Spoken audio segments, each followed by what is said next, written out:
Coba antum kalau mengikuti pelajaran akidahnya Asy'ariyah, muter sana muter sini, pusing dibuatnya ya.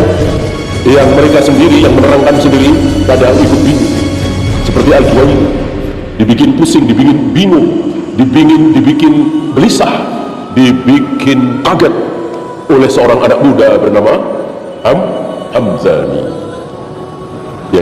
Karena Hamzani sederhana mengikuti manhaj salaf Ahlus Sunnah, sederhana, sangat sederhana sekali.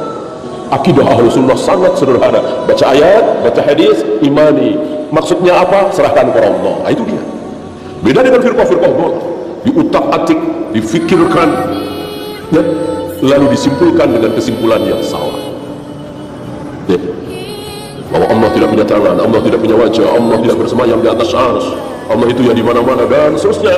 Ini kesimpulan yang salah. Bismillah. Baik sahabat, teman-teman umat Islam dimanapun Anda berada, paham-paham yang dikembangkan di Indonesia saat ini wajib kita luruskan. Kewajiban kita umat Islam untuk meluruskan, apalagi fitnah-fitnah terhadap Asy'ariyah, paham-paham Asy'ariyah ataupun yang lebih dikenal dengan I'tiqad 50 ataupun sifat 20 yang selama ini yang dipelajari di Indonesia. Di sini dalam membahas ini tentunya kita bukan menurut pendapat sendiri, tapi kita kaji secara ilmiah, yakni kita menggunakan literatur ataupun referensi ya. Kalau berbicara literatur, kita di sini menggunakan termasuk literatur yaitu literatur tersier, yakni ada kitab dan ada juga buku-buku yang membahas akidah Ahlussunnah wal Jamaah. Kalian bisa periksa nanti kitabnya. Kalau yang tidak bisa baca kitab, silahkan kalian tanya nanti para kiai, para ustadz yang bisa baca kitab, teman-teman ya. Ada dari Kifayatul Awam, kemudian ada Sarkawi, Hudhudi, kemudian di sini kita juga telah membuka Hasyiah Dusuki ya, yang mana ini adalah kitab-kitab ulama Asy'ariyah ataupun yang berpaham Ahlussunnah wal Jamaah yang dirumuskan oleh Abu Hasan al-Asy'ari ataupun Abu Mansur al-Maturidi. Jadi di sini jelas ya bahwasanya apa yang disampaikan oleh dai-dai salafiyah sekarang ataupun yang katanya manhaj salaf itu merupakan suatu fitnah yang luar biasa terhadap akidah Asy'ari karena berbeda dengan fakta dan realitanya. Sekarang mari kita buktikan ya, setelah kita analisa, dan kalian boleh cek sendiri nanti kitab-kitab ini. Setelah kita analisa, ternyata paham Asy'ariyah itu tidaklah bertele-tele dan itu berdasarkan Al-Quran dan hadis. Contoh, Allah wajib bersifat wujud, wajibul wujud. Kenapa Allah wajib bersifat wujud? Karena kalau Allah tidak wujud, kalau Allah tidak ada, lantas siapa yang menciptakan langit dan bumi? Terus langit dan bumi ini dalilnya mana bahwasanya Allah yang menciptakan? Makanya ayatnya itu dalilnya Allahul ladzi khalaqas samawati wal, Allah yang menciptakan langit dan bumi beserta isinya. Nah, itu kan jelas Allah wajib bersifat wujud. Buktinya kalau Allah tidak ada, siapa yang menciptakan langit dan bumi? Kemudian kidam, artinya kan sedia. Arti sedia ini selalu ada. Beda dengan kita adanya makhluk. Kita ini ada karena ada sang pencipta, sementara Allah itu ada bukan karena diciptakan. Makanya disebutlah wajib bersifat kidam. Dalilnya yaitu huwal awalu wal akhiru. Jadi jelas teman-teman ya, itu dari segi dalil. Jadi tidak benarlah apa yang dituduh oleh salafi-salafi wahabi sekarang yang katanya i'tiqad Ahlussunnah ataupun paham Asy'ari itu bukan Ahlussunnah wal Jamaah. Itu adalah suatu fitnah yang besar. Karena semua yang dirumuskan ataupun yang diajarkan oleh ulama-ulama, kiai-kiai kita terdahulu, itu kalau tauhid yaitu berdasarkan rumusan yang disusun oleh Abu Hasan al-Asy'ari atau Abu Mansur al-Maturidi, yang mana paham-paham tersebut yaitu lahir berdasarkan Al-Quran dan hadis. Semuanya itu punya dalil, yaitu dalilnya berdasarkan ada ayatnya. Jadi disebutkan ayatnya, baru disebutkan maksud dan pemahamannya. Jadi jelas. Jadi jangan lagi pernah katakan bahwasanya paham Asy'ari itu bukan ahlu sunnah. Justru itulah yang murni ahlu sunnah wal jamaah, yang sesuai dengan pemahaman para sahabat. Dan dalilnya jelas, masing-masing dari sifat-sifat yang diajarkan itu adalah punya dalil berdasarkan Al-Quran.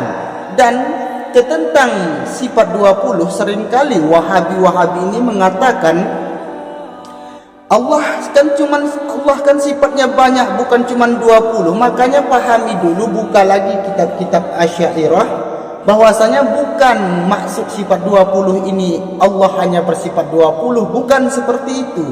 Tapi maksudnya wajib bagi setiap orang mukallaf untuk mengetahui 20 sifat wajib yang ada pada Allah Ta'ala.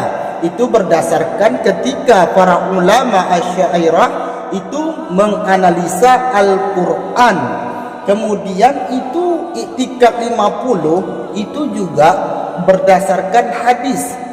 Karena di dalam i'tikad Ahlus Sunnah wal Jamaah ataupun Asy'ariyah itu ada 6 landasan pokok.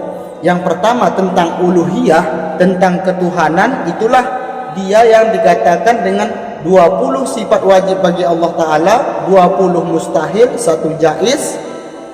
Kemudian 4 wajib sifat bagi Nabi, 4 mustahil sifat Nabi, 1 sifat jaiz bagi Nabi. Jadi genaplah 50, yang mana ini semua ada dalilnya masing-masing. Kemudian tentang malaikat, tentang kitab-kitab, sampai tentang hari kiamat, yang mana rumusan ini diambil daripada hadis, yaitu antu'mina billahi wa malaikatihi wa kutubihi wa rusulihi wal yaumil akhiri wa syarrihi wal khairihi wa syarrihi. Engkau beriman kepada Allah, beriman kepada malaikat, kepada kitab-kitab, kepada hari kiamat, dan kepada qada dan qadar. Artinya rumusan yang dirumuskan ataupun akidah yang dirumuskan oleh Imam Abu Hasyam Al-Asy'ari dan Abu Mansur Al-Maturidi ini, itu semuanya didasari oleh dalil Al-Quran dan hadis. Jadi suatu kebohongan dan fitnah besarlah apabila ada seseorang yang mengatakan bahwasanya paham Asy'ari itu bukan berdasarkan dalil, paham Asy'ari itu adalah bukan ahlu sunnah. Itu adalah suatu kesalahan yang besar. Kalau tidak percaya, silahkan kalian cek sendiri. Kalau yang tidak bisa baca kitab, kalian boleh bertanya kepada para kiai-kiai kita terdahulu. Maksudnya bukan terdahulu, kiai-kiai yang ada di Indonesia yang lulusan pesantren-pesantren salafiyah yang memang mampu membaca kitab. Karena kiai-kiai kita itu, ilmu mereka itu sangat ilmiah, karena mereka berpedoman kepada kitab kuning, dan kitab kuning ini rumusannya itu istinbat hukum atau dan lain sebagainya, itu dikaji secara ilmiah kalau kita paham menganalisa kitab kuning itu sendiri. Akan tetapi kalau kita tidak bisa baca kitab kuning dan tidak bisa menguasai ilmu Arabiah, yaitu ada cabang-cabang ilmu Arabiah seperti nahwu, sharaf, balaghah, bayan dan lain sebagainya, kita tidak akan bisa menemukan keilmiahan dari kitab kuning. Akan tetapi bila kita menguasai cabang-cabang ilmu Arabiah, kita akan menemukan betapa ilmiahnya kitab kuning ini, teman-teman. Jadi kesimpulan yang bisa kita dapat saat ini adalah bahwasanya apapun yang dituduh oleh dai-dai salafiyah sekarang itu tidak benar, itu semua fitnah terhadap agama. Maka waspadalah. Dan kita di sini tidak mengatakan bahwasanya mereka itu tukang fitnah. Bisa saja dai-dai salafiyah yang terpengaruh dalam paham Wahabiyah di Indonesia ini, mereka terjebak mungkin atas kekurangnya informasi, kurangnya belajar kepada para ulama dan lain sebagainya. Wallahu a'lam bisawab. Semoga Allah memberikan kita taufik dan hidayah, dan semoga kita senantiasa bisa menjalin ukhuwah Islamiyah.